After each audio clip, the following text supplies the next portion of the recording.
बोल रहा है, वो बात अगर हम नहीं बोलेंगे तो आने वाले वक्त में लोगों हमसे सवाल पूछेंगे कि तुम्हारे सामने ये विश्वविद्यालय बर्बाद किए जा रहे थे, तुम क्या कर रहे थे। अगर मैं कहूंगा कि मैं लाइब्रेरी में किताब पढ़ रहा था तो मेरे लोग मुझे उसका दोषी कहेंगे, क्योंकि मैंने उस आने वाले खतरे से अपने लोगों को जागरूक किया। इसलिए मैंने ये हिम्मत जुटाई कि इस बात को गांव-गांव तक पहुंचाना जरूरी है, और इसलिए आपके बीच में आते हैं।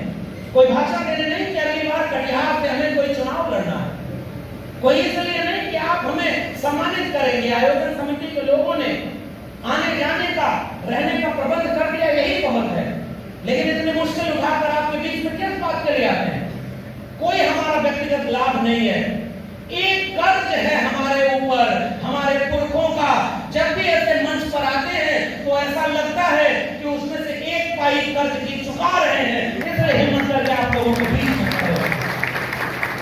तो कर्ज है बाबू जगदेव प्रसाद का, जिन्होंने नारा दिया, और मैं खुश हूं ओबीसी समाज के बहुतायत लोग यहाँ पर बैठे हुए, क्योंकि मुझे सबसे ज्यादा सम्मान ओबीसी समाज के लोगों, इस बात को समझिएगा, हमें पहला और सबसे ज्यादा सम्मान देने वाले लोग इस देश के दलित समाज के लोग थे। अम्बेडकर के मानने वाले लोगों ने सबसे ज्यादा हमें सम्मान और हमें मंच दिया। हमने उनके बीच में जाकर जब ये महसूस किया और वहां एक कबूलनामा किया, और ओबीसी समाज के लोगों, आपके बीच में पहली मेरी बात है, इस देश के ओबीसी को ये बात समझने में बहुत वक्त लग गया कि डॉक्टर अम्बेडकर, जो उन्होंने ब्राह्मणों ने ये बना दिया कि डॉक्टर अम्बेडकर केवल दलितों के नेता थे।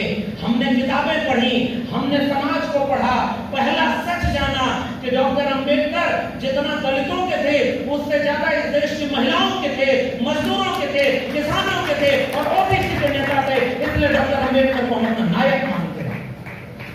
ये तो बंटवारा कर दिया था कि अम्बेडकर को कौन याद करेगा? दलित याद करेंगे। अम्बेडकर पर कार्यक्रम कौन करेगा? दलित करेंगे, क्योंकि आजादी के बाद तो इस देश में अम्बेडकर को मिटा देने का काम हुआ कि अम्बेडकर की किताबें नहीं थी, अम्बेडकर का कुछ भी नहीं था। बिहार के लोगों, सामाजिक न्याय के समाजवादी आंदोलन की जमीन पर अपना इतिहास याद कर रहा हूँ।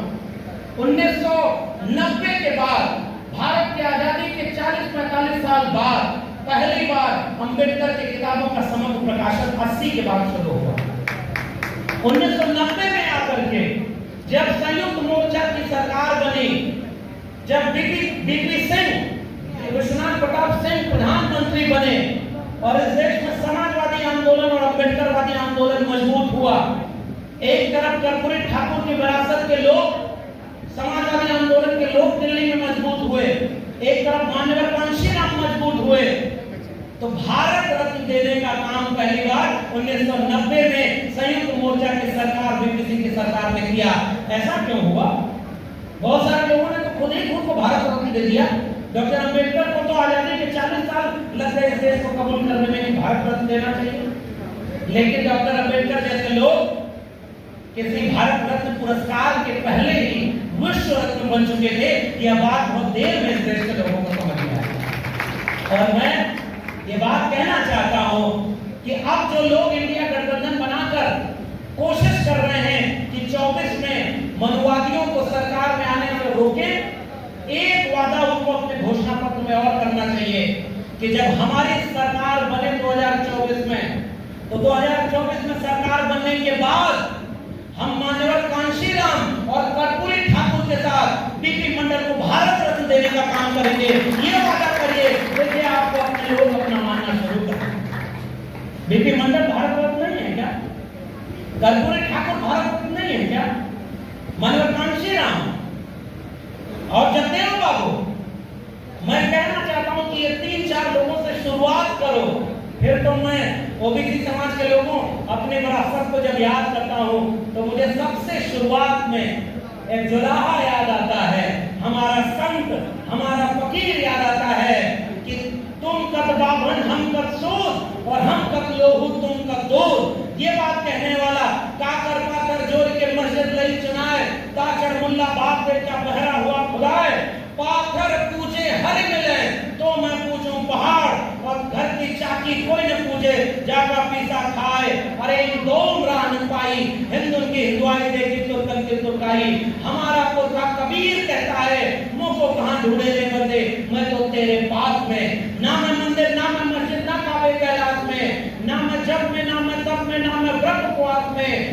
हो तो टूटे मिल हो, पल भर की तलाश में, कहे कबीर सुनो भाई साधो, सब श्वासों की श्वास में। मैं अपने सबसे पहले वारिस को याद करना चाहता हूँ और वो हमारे विरासत का नाम है। कितना शानदार सवाल पूछा था उन्होंने कि तुम कत बापन हम कत सूर और हम कत लोहू तुम कत दूध। क्या हमारी नसों में लोहा बहता है और तुम्हारी नसों में दूध बहता है? तुम कैसे ब्राह्मण हुए? एक बूंद ते सब उत्पन्ना, कौन बाभन कौन सूदा। इतना बड़ा क्रांति का पैगाम देने वाला हमारा पुरखा कबीर खड़ा होकर के ललकार करके तमाम जातिवादी और पाखंडियों को एक बात कहता है कि कबीर कलयुग कठिन है, साधनशील है कोई और कामी क्रोधी मत खरा तिनका आदर हो। बिहार वालों एक बात कबीरदास पहले ही कह गए थे, एक समय आएगा जब इसमें कामी क्रोधी और पाखंडी बाबा बन के आपके बीच में आएंगे और कहेंगे कि हम तुम्हारा पर्चा बनाते हैं कि तुम बहुत मेहनत करते हो लेकिन कामयाबी नहीं मिलती। आप हाथ जोड़ के बैठे हुए, जी बाबा बिल्कुल ठीक कह रहे हैं। फिर वो कहेगा कि घर में कोई ना कोई बीमार रहता है, इलाज करते हो ठीक नहीं होता। आप कहें एकदम बाबा यही सबसे बड़ा संकट है। कोई नौजवान गया तो उससे कहा जितना पढ़ाई करते हो नौकरी नहीं मिलती। वो रोने लगा, अरे बाबा, तुरंत वो जगह बढ़ाया बिना डिग्री का, एक अयोग्य व्यक्ति बाबा बनकर के वहां बैठा है। कहा कि जाओ दक्षिण से जो है उधर कृपा रुकी हुई थी, अब पूरे मुंह करके सोने लगना, जाओ तुम्हारा कल्याण होगा। आप जेब में जितना ले गए थे बाबा को चढ़ाकर आखंड और अंधविश्वास को लेकर घर लौटा। कबीर ने क्या लिखा? माला तो कर में फिरे, जीव फिरे मुख माए और मनवा तो 24 फिरे, यह तो सुमिरन नाय, मन ना रंगाए रंगाए जोगी कपड़ा। ये सबसे बड़ा पैगाम तो हमारे पुरखे दे गए कि गढ़िया बढ़ाए, मथवा मुड़ाए जोगी होए बिना लबरा, और गीता छोड़ पाखंड बाचे लगे, और दाढ़ी बढ़ाए जोगी होए बिना बकरा, और मन ना रंगाए रंगाए जोगी कपड़ा। ऐसे ऐसे जोगी और पाखंडी कोई बाबा बन के प्रवचन देते हुए कह रहा है कि भारत का संविधान बदलना है, इसे हिंदू राष्ट्र बनाना है, तो कोई बाबा गोरखपुर से निकलकर मुख्यमंत्री बन जा रहा है। लेकिन ईमानदारी का वो अध्यात्म कहाँ गया?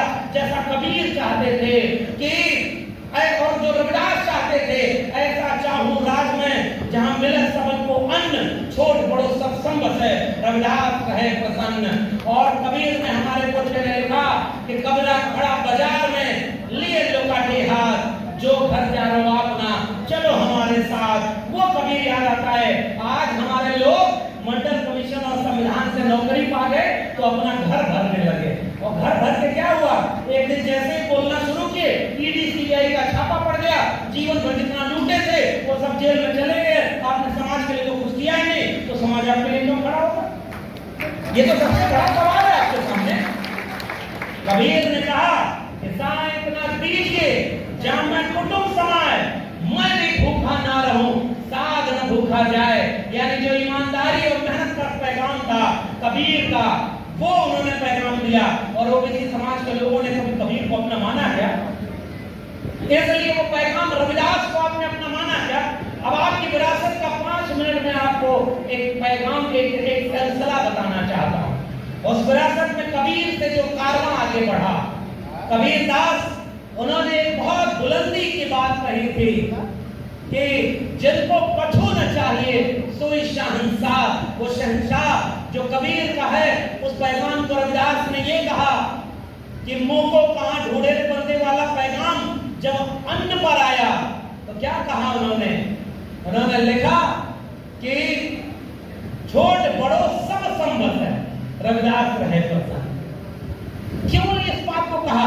क्योंकि छोटे बड़े लोग थे, और उस विरासत को जब उन्होंने आगे बढ़ाया तो हमारे इसी विरासत में एक नायक पैदा हुआ। मैं केवल ओबीसी समाज के लोगों को संबोधित करना चाहता हूँ इस बात के साथ, क्योंकि दलित समाज ने अपने को सांस्कृतिक और सामाजिक रूप से जागरूक किया है। हमारा ओबीसी समाज बिखरा हुआ है, और बिखरने की वजह भी है। मैं ऐसा इसका कोई गलत नहीं कहता, क्योंकि ये कोई जाति और वो नहीं है। अछूत होने का दर्द तो हमारे यहाँ सहा नहीं किया। मंडल लागू हुआ तो कुछ लोग जो ओबीसी में आजकल हैं, नाम नहीं लूंगा, इशारे में आप समझ जाएंगे, जब मंडल कमीशन बन रहा था, उसकी सुनवाई चल रही थी, कार्रवाई चल रही थी, तो बीपी मंडल साहब के सामने कुछ ओबीसी लोग गए। उन्होंने कहा कि ओबीसी में आपने लिखा है अन्य पिछड़ा वर्ग, और पिछड़ा कौन कौन सी जाति है ये आप आ रहे हो कहने। तो उन्होंने कहा कि इस पूरे इलाके में सबसे ज्यादा पैसा किसके पास? हमारे। सबसे ज्यादा जमीन किसके पास? हमारे। सबसे ज्यादा धन संपत्ति किसके पास? हमारी। बिजनेस व्यापार किसके पास? हमारे। हमारे इलाके में किसी का औकात ही नहीं है कि कोई हमारा शोषण कर ले।